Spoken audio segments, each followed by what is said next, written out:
अपने से पट जाए। रिकॉर्डिंग बाय खुशहाली म्यूजिक स्टूडियो।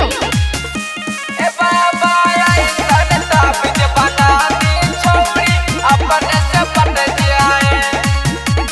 हमरो उपाय एगो कही बाबा बनल ना बाटे एकर कोई दवा। ए बाबा तनी हमरो पर ध्यान दा।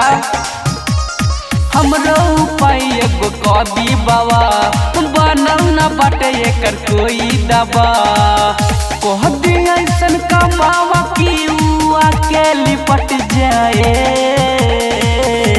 ए बाबा ऐसन ताबीज बना दी छौरी अपने से पट जाए।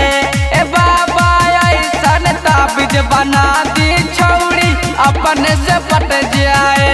एकदम मंत्र मार के दिया बाबा।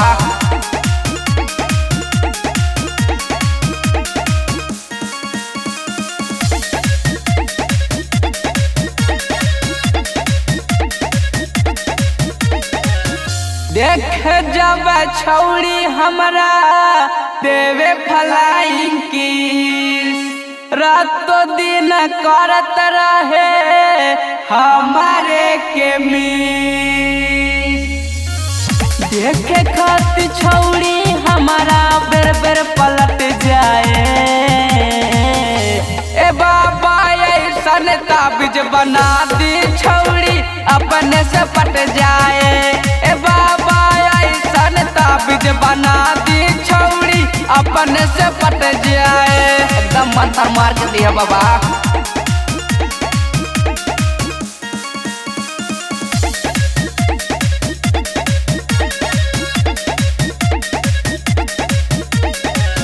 देखी के छौरी हमरा काहे हेलो हाय करी के इशारा छौरी काहे गर्लफ्रेंड ला बनाए। राइटर नीरज मुकेश के ऐसन भेट जाए। ए बाबा ऐसन ताबीज बना दी छौरी अपने से पट जाए। ए बाबा ऐसन ताबीज बना दी छौरी अपने से पट जाए। एकदम मंत्र मार के दिया बाबा।